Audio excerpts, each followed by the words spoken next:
New haircut, who dis? How does weed protect your brain? Asked Ganja Lover 69. Great question.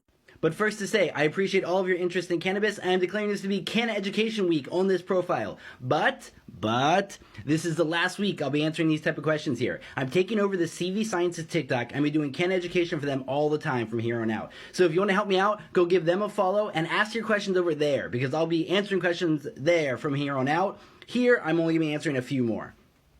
So the technical term here is neuroprotection. How do the cannabinoids protect the neurons of the brain? If you want the data on this, I maintain a site for CV Sciences called CVResearch.info, and it has a huge number of entries about this. My personal file on neurology and the cannabinoids is 111,000 words, and that's just one sentence descriptions of the research. There's so much going on out there.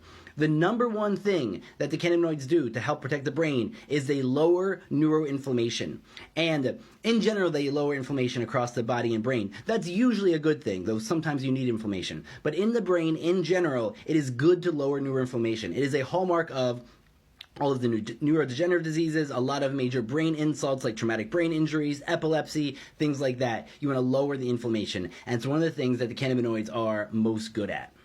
Another big well-studied tool is their antioxidant effects. That's where they go around soaking up free radicals. Free radicals are things that just bind to anything they touch and help to destroy it. So it can be proteins, the membrane around the cell, they do damage to it. And free radicals are produced just by living. When you break down glucose and turn it into energy, you produce free radicals. When you do a lot of different things around the cell, you produce free radicals. That's just life. Just like New York City, you go around and you produce trash.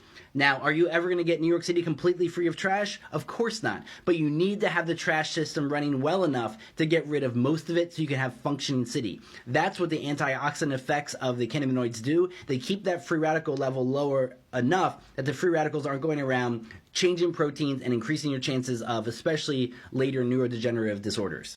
One of the most well-known is the lowering of excitotoxicity. So in epilepsy, the brain is getting way too excited. It is firing too much. And as anyone knows, CBD is wonderful for calming down an overexcited brain. With the story of Charlotte Figi and the children with severe, often untreatable childhood epilepsies, CBD can be a big game changer for 1 to 2/3 of them. It does not work for everybody, but for a lot of kids, it completely changes their life.